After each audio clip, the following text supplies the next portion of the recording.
Ukraine में जो conflict का सिचुएशन है, उस सिचुएशन में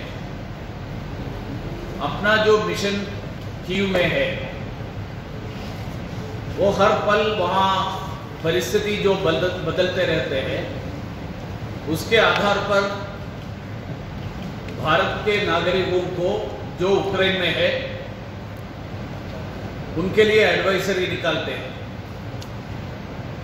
कल हमने पिछले लगभग 4-5 दिन से वहाँ की राजधानी कीव में जो विद्यार्थी थे उनको हमने एडवाइजरी के माध्यम से सलाह दिया था कि कीव छोड़ना ही ठीक रहेगा और यूक्रेन के पश्चिमी इलाके के तरफ उनको बढ़ना चाहिए। उसी तरह खार्किव में लेटेस्ट जो जानकारी हमें जो मिल रहा है, उसके आधार पर समय समय पर ये एडवाइजरी देते रहते हैं। इसका कारण क्या है, इसका उद्देश्य क्या है, ये मैं संक्षिप्त में बताना चाहता हूं।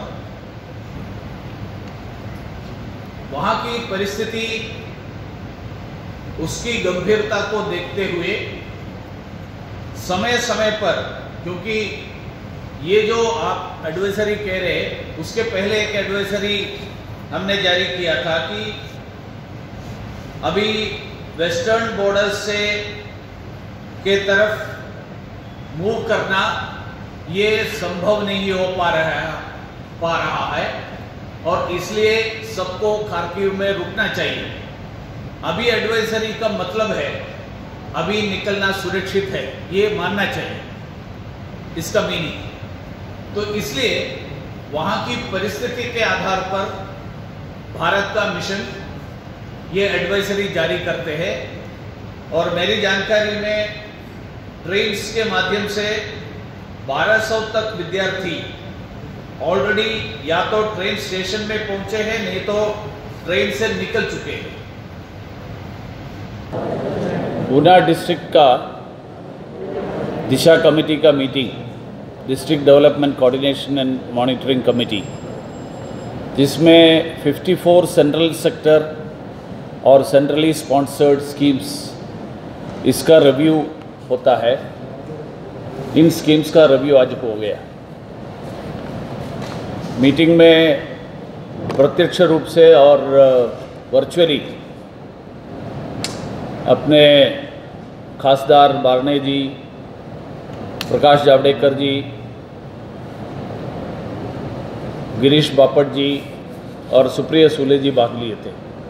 और उसके अलावा अपने महाराष्ट्र लेजिस्लेटिव असेंबली के सदस्य और लोकल बॉडीज़ के भी, पिंपरी चिंचवड़ के मेयर सहित बाकी मेंबर्स भी भाग लिए थे। सभी विषयों के बारे में विस्तार से चर्चा हुई। मैं संक्षिप्त रूप से उसकी थोड़ा ब्यौरा आपके लिए मैं प्रस्तुत करूंगा। पुणे मेट्रो के विषय में, महा मेट्रो जो बना रहे, उसमें 98% लैंड एक्विजिशन हो गया है। पुणे और पिंपरी चिंचवड़ के लिए 32 किलोमीटर मेट्रो लाइन 2022 दिसंबर तक पूरा हो जाएंगे।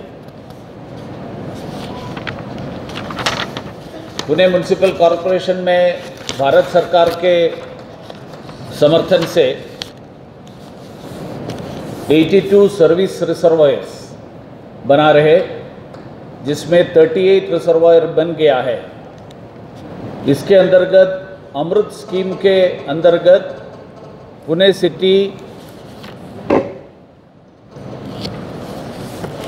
को अनइंटरप्ट के विषय में भारत सरकार ने 390 करोड़ पुणे सिटी के लिए प्रोवाइड किया है। इसमें ई बस smart LED lighting, smart street, adaptive traffic management system, ये सब के कारण पूना में जो ट्रैफिक कंजेशन वो काफ़ी दौर से कम हो जाएगा और ट्रैवल टाइम रिड्यूस हो जाएंगे।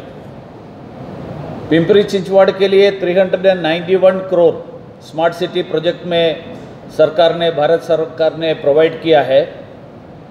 उसमें ज़्यादातर अमाउंट शिक्षा क्षेत्र में जो वो सुविधाएं देने के लिए स्मार्ट क्लासरूम्स, टीचर्स का ट्रेनिंग, इन विषयों में हो रहा है।